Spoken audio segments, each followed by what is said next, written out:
이 철학이 역사의 산물이니까 소피스트들의 세계관을 이해하기 위해서는 BC 5세기경, BC 5세기 아테네의 상황에 대해서 이야기를 해볼 필요가 있습니다.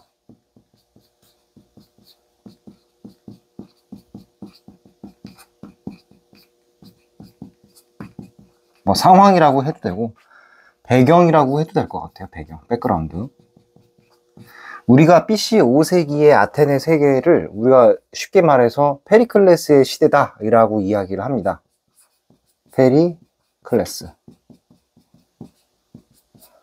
페리클레스의 시대라고 우리가 쉽게 이야기를 하는데요. 아테네 최고 전성기를 의미를 합니다. 그래서 페르시아 전쟁에서 승리를 하고 페르시아 전쟁에서 승리를 하고 그리스 전역과 소아시아 지역의 패권을 장악하는 그러한 아테네의 말 그대로 최고 전성기거든요. 그래서 페르시아 전쟁 이후에 페르시아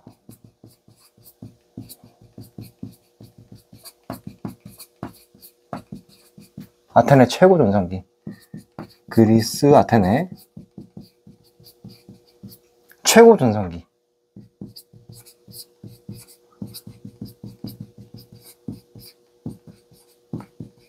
이렇게 볼 수가 있는데요. 최고 전성기라고 하는 것은 당시 살았던 사람 입장에서는 자신들이 살았던 시대가 최고의 전성기가 되었다라고 하는 것을 알 수가 없겠죠. 우리가 후세 사람 입장에서, 뒤에 사는 사람 입장에서 이 당시 BC 5세기가 아테네의 최고 전성기였다라고 하는 것을 알 수가 있는 것이죠. 왜 알 수가 있죠? 그 이후에는, 그러니까 어떤 나라가 어떤 시기에 최고의 전성기가 도래했다라고 하는 것은 그 이후부터는 쇠락의 길을 걸었다, 이런 말하고 동일한 의미죠. 최고 전성기라고 하는 건 뭐예요? 피크아웃이죠. 피크아웃 했다, 말 그대로 고점을 찍었다는 거죠. 해서 최고 전성기 찍고 우하향 고점을 찍었다라는 거잖아요. 그래서 BC 5세기는 이런 최고 전성기의 공통적인 특징이기도 하지만 최고 전성기 시절에는 항상 모순, 그 내부 사회의 체제 내부에 모순과 역설이 가장 많이 함유된 그런 시기이기도 합니다.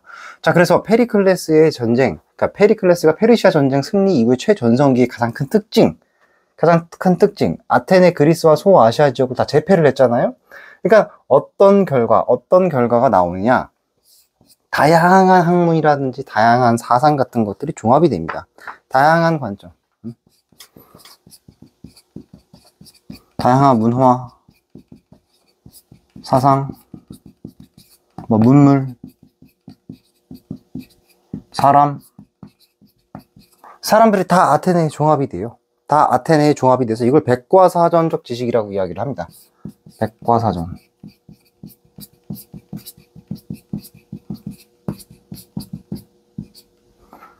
이것이 다 아테네에 집결이 된다라고 하는 것이죠. 이렇게 집결이 되게 되면 당연히 어떤 생각을 하게 되겠습니까? 다양한 생각을 갖고, 다양한 배경을 갖고 있는 사람들이 모여서 있으면 당연히 어떤 생각을 하게 되겠어요? 절대적 진리, 하나의 진리가 불가능하지 않느냐. 절대적 지식에 대한 회의가 일어나죠. 그래서 이걸 유식한 말로 지적 상대주의라고 하죠. 지적 상대주의. 아테네 도시국가잖아요. 도시국가 내부에서는 옳게 생각했었던 어떠한 지적 체계라고 하는 것이 다양한 문화, 다른 문화적 배경을 갖고 있는 사람들 입장에서 봤을 때에는 그게 옳은 게 아니다라고 하는 지적 상대주의가 도래할 수밖에 없는 것이죠. 자, 그 다음에 페리클레스가 이렇게 이제 재전성기를 이루었다라고 하는 것은 뭐냐면 그만큼 아주 많은 사상과 문물, 문화 같은 것들이 집결이 되기 때문에 이걸 나누는 과정에서 전쟁이 있잖아요. 전쟁에서 승리를 했잖아요. 전쟁 승리라고 하는 건 뭐냐면 많은 사람이 전쟁에 참여했다는 거예요. 귀족들만 전쟁에 참여했습니까? 일반적인 사람들도 그 전쟁에 참여를 했겠어요. 다양한 대중들의 승리라는 거예요. 대중들의 전쟁 참여. 참여를 이끌어냈기 때문에 페르시아 전쟁에서 승리할 수 있었던 거잖아요. 그러면 대중들이 당연히 뭐예요? 정치적인 요구가 더 드세지겠죠. 직접 민주주의가 돼버린다는 거예요. 대중들이 정치 참여로 이어집니다. 정치 참여. 그러니까 우리가 정치라고 하는 것은 어떠한 가치의 권위적 배분을 의미한단 말이에요. 정치라고 하는 것은 권위의 가치, 어떤 가치의 권위적 배분인데, 대중들이 전쟁에 참여를 해서 전쟁을 승리로 이끌었기 때문에 페르시아 전쟁에서 대규모 전쟁의 승리를 대중들이 참여해서 이끌어냈기 때문에 당연히 대중들도 자신들에게 권위적인, 가치의 권위적 배분을 요구하게 되겠죠. 그러니까 이 사람들이 대중들의 정치 참여, 대중들이 정치에 참여하게 돼요. 그러다 보니까 어떻게 되느냐? 직접 민주주의가 발달을 하죠. 직접 민주주의. 직접 민주주의가 발달을 하게 되더라라는 겁니다. 그러니까 훨씬 더 많은 사람들이 정치에 참여를 하고, 그 참여하는 많은 사람들이 대중들의 정치적 참여를 통해서 대중의 정치화. 그러니까 많은 사람들이 자기의 어떤 이익을 극대화하기 위해서는 다른 사람을 설득을 해서 이익을 집결하고 의견을 집결하고 한데 모을 필요가 있단 말이에요. 그러니까 쪽수 정치죠, 쪽수 정치란 말이에요. 그러다 보니까는 다수를 집결하기 위해서 다른 사람들을 설득하고, 또 대화하고, 토론하고, 뭐 공격하고, 뭐 이런 것들이 필요하단 말이에요. 그래서 우리가 레토릭이라고 하는 말이 있잖아요. 레토릭이라고 하는 말이 있는데, 레토릭. 우리가 지금도 이 레토릭이라고 하는 말을 씁니다. 레토릭, 정치적인 레토릭만 남았다, 이런 표현들을 많이 쓰잖아요. 어떠한 설득의 기교화, 어떤 그 설득, 언어의 기교화가 남는 거죠. 기교화. 일종의 수사법이라고 보시면 돼요. 수사법. 말을 어떻게 잘 하느냐. 절대적 진리를 추구하기보다는 어떻게 하면은 다른 사람들의 말을 아주 교묘하게 공격을 하고 설득을 해가지고 많은 대중들의 쪽수를 늘릴 것이냐, 우리 편의 양을 늘릴 것이냐. 그러다 보니까 이 설득, 언어와 기교화되고 레토릭만 발전하면, 수사법만 발전하게 됐다. 레토릭이 발전하게 되었다. 라는 것입니다. 그러다 보니까 이런 과정에서 다른 사람들을 대화와 언어와 레토릭으로 설득하고, 다른 사람들을 이렇게 비판하고 비난하고, 뭐 이러한 설득의 기술이 발달을 하게 되잖아요. 설득의 기술이 발달하니까 이러한 설득의 기술을 직업적으로 가리키는 사람이 생긴단 말이에요. 직업화해요. 그래서 그 사람들을 뭐라 그러냐? 그러니까 소피스트들이라고 이야기합니다. 소피스트.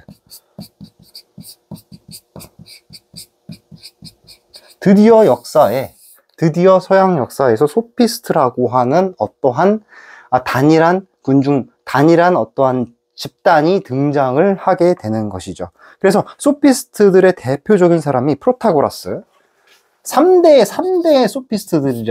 소피스트라고 하는 것이 있습니다. 3대 소피스트. 그래서 고르기아스, 프로타고라스 먼저, 프로타고라스. 그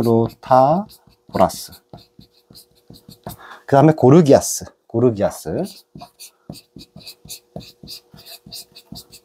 프로타고라스, 고르기아스, 그 다음에 트라시마코스.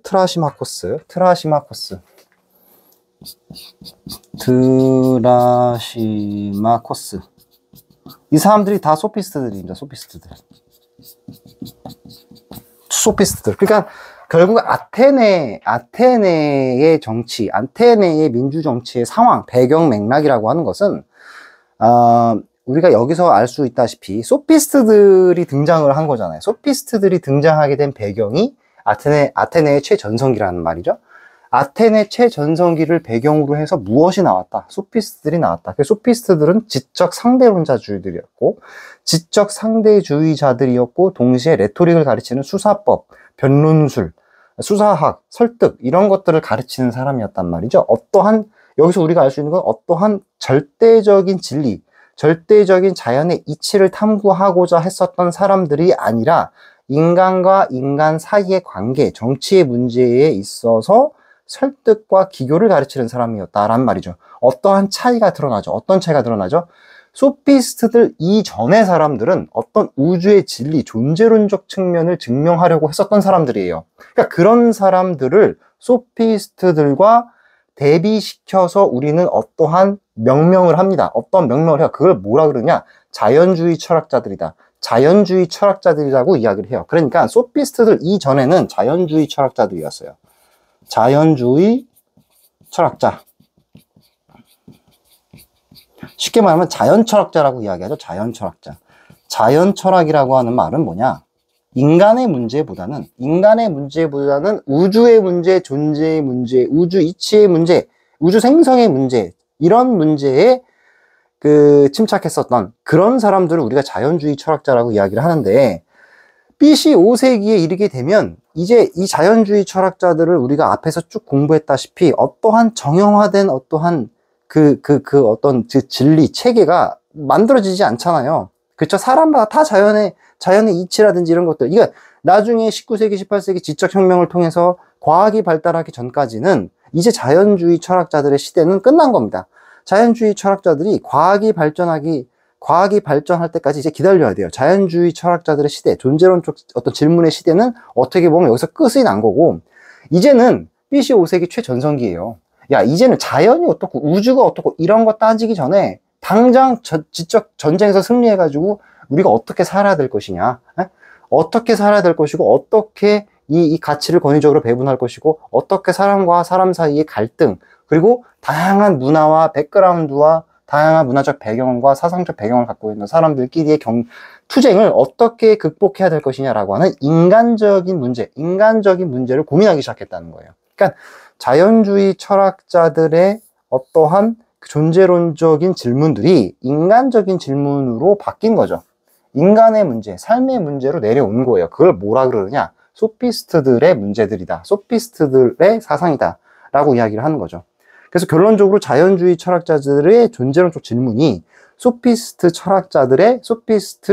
이 대화론자들의 지적 상대주의로 옮겨지게 되는 겁니다. 사상의 큰 변화가 생긴 것이죠. 그래서 3대 소피스트가 프로타고라스, 고르기아스, 트라시마코스라고 그래가지고 요 세 사람들에 대해서, 세 사람의 소피스트 사상에 대해서 우리가 앞으로 우리가 공부를 할 거다. 그래서 아테네 민주정치 상황은 굉장히 이 서양 역사에 있어서 대단히 중요한 역사적 배경입니다. 이 배경을 잘 알아야지만이 도대체 왜 직접 민주주의가 발달하게 됐는지를 알 수가 있다라는 것이죠.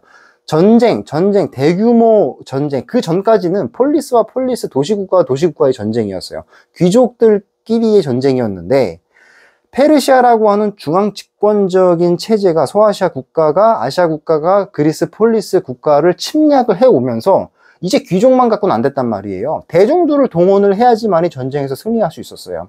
그러니까 대중들이 전쟁에 참여를 하게 되고, 그 전쟁에서 승리를 하다 보니까 당연히 대중들이 자신들의 전쟁 참여로 인한 어떠한 정치적 이익, 어떤 가치의 배분을 요구하게 되겠죠. 그러다 보니까 이들을 정치적으로 참여시킬 수밖에 없었고, 그것이 직접 민주주의, 대중들의 정치 참여, 직접 민주주의로 연결이 된다는 거예요. 그렇게 직접 민주주의로 연결이 되다 보니까 직접 민주주의 하에서는 쪽수의 경쟁이란 말이에요. 다수의 경쟁이란 말이에요. 그렇죠? 다수에 의한 경쟁이고 정치다 보니까 당연히 대중들이 정치화가 되고, 그 대중들 사이에서 어떻게 다른 사람을 설득하고 대화하고 토론하고 공격할 것이냐, 설득, 언어의 기교화, 설득하고 수사하는 이 레토릭을 가르치는 사람들이 생겨나게 됐다라고 하는 것이죠. 그런 사람들을 우리가 뭐라 그런다? 소피스트들이다 라고 이야기를 한다는 겁니다. 그래서 이렇게 BC 5세기를 거치면서 서양의 정치적인 그리고 사상적인 어떤 큰 변화, 맥락의 큰 변화가 발생을 하더라라고 볼 수가 있겠습니다. 그리고 나중에 기회가 되면 다시 말씀을 드리겠지만, 이제 이 소피스트들을 배경으로 해서 소크라테스가 또 등장을 하죠. 그러니까 소크라테스는 소피스트들을 어떻게 보면은 비판을 하면서 소피스트들의 단점을 극복하기 위해서 나온 게 소크라테스잖아요. 그러니까 당연히 소크라테스는 다시 지적 상대주의겠습니까? 지적 절대주의겠습니까? 다시 지적 절대주의의 모습을 보이는 듯한 다소 복고적인 모습을 보이게 되겠죠. 그리고 이러한 소크라테스의 지적 복고적인 색채는 굉장히 재미있겠지만은 동양 철학에 있어서의 공자의 위치와 비슷합니다. 공자도 세상이 이게 혼란해지니까 뭔가 주나라의 종법 질서를 다시 살리고자 하는 어떤 그런 다소 복고적인 모습을 보였거든요. 그것이 서양 철학의 역사에서도 드러나게 됩니다. 그러니까 굉장히 재미있는 얘기인데, 그건 이제 나중에 소크라테스 사상으로 넘어가면서 이제 이야기를 할 기회가 있을 것이고, 자, 오늘은 BC 5세기 아테네 민주정치 상황과 그 민주정치 상황 하에서 드러난 이 소피스트들이 등장하게 되는 등장 배경에 대해서 간단하게 알아봤습니다.